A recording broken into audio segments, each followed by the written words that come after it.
Hey everybody, what is going on? It's PMOC at 86 Drive. And in this episode, we're going to talk about one of the new toys I've got. We're upgrading our camera equipment. We just picked up a GoPro Hero 9 and we're pretty excited about that. Let's talk a little bit about what the Hero 9 can do and what we're hoping to do with it. One thing I wanted to note is that although what you're seeing right now is in fact being recorded on the new GoPro Hero 9 Black, some of the footage that you're going to see in this particular episode is going to, of course, have to be shot on something else because the subject of the video is the Hero 9 camera itself. So I'll be using my iPhone 11 Pro Max as well as the old GoPro, the Hero 3 that I've been using for the last couple of years. So the main things to know about the Hero 9 are it's an action camera that can record up to 5K resolution at 30 frames per second. It can do 4K resolution up to 60 FPS. And it can do lower resolutions like 1080p at even higher frame rates, so you can do things like slow motion videos. The Hero 9 can also function as a still photo camera, and you can use it for time-lapse photography too, although I probably won't be using those features very often. My focus is going to be on using the Hero 9 for video. I anticipate using it for mostly driving videos, shooting clips at track days or autocross, and at car meets and weekend drives, that sort of thing. If this pandemic ever comes to an end, then I'll probably bring it along with me when traveling or going on vacation. When you compare the Hero 9 against the Hero 3, you can definitely see that the Hero 9 is a bit larger in all dimensions. However, you got to keep in mind that the Hero 3 requires a waterproof case if you're going to use it outdoors or underwater, whereas the Hero 9 comes with its own waterproof case. The other obvious change with the Hero 9 is the newer Hero cameras have touchscreens on the back. And the Hero 9 is the first model to also have a smaller screen on the front that allows you to frame your shot if you are doing a selfie type video. The touchscreen on the back allows you to navigate through the menus of the GoPro a lot easier than before, and you can also play back your videos or photos. The Hero 9 comes in its own carrying case, which is pretty cool.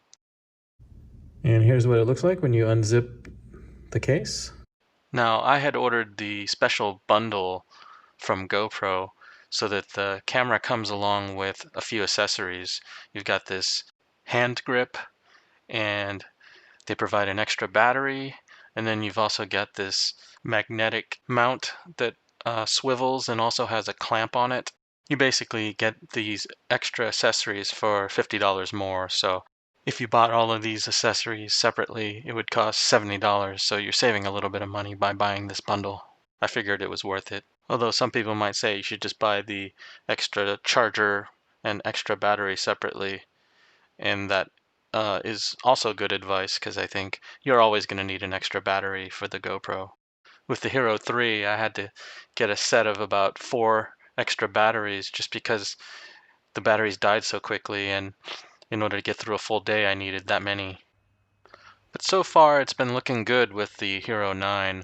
I've only got these 2 batteries, but it seems like they last quite a bit longer, so hopefully I can get through, for instance, the whole event or a whole track day with just the 2 batteries. We'll see as time goes on.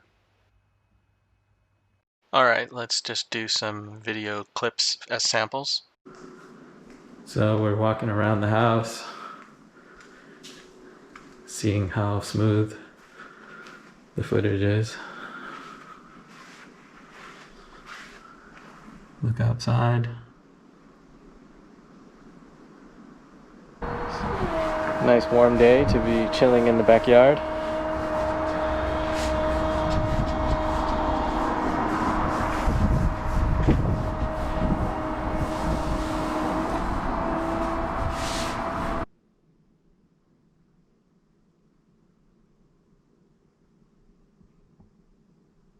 Alright, we're gonna cook this Wagyu Kobe beef.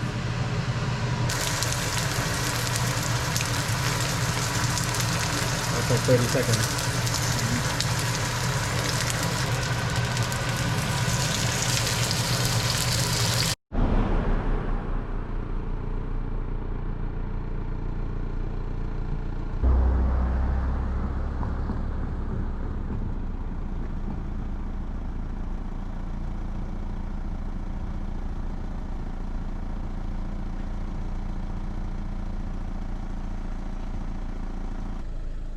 One of the biggest noticeable improvements over the old GoPro was the image stabilization on the new Hero 9. It's quite smooth and impressive to me. I'm just used to having such shaky camera shots when I was using the old Hero 3, because that camera had no image stabilization at all. So having this hyper boost stabilization is kind of huge in my book. Look at how I can walk around the car here and you can barely see any camera shake. The fact that it's being done on board the camera is going to save me a ton of time, because now I don't have to do it with software after the fact when processing the video. So I'm going to end it right here.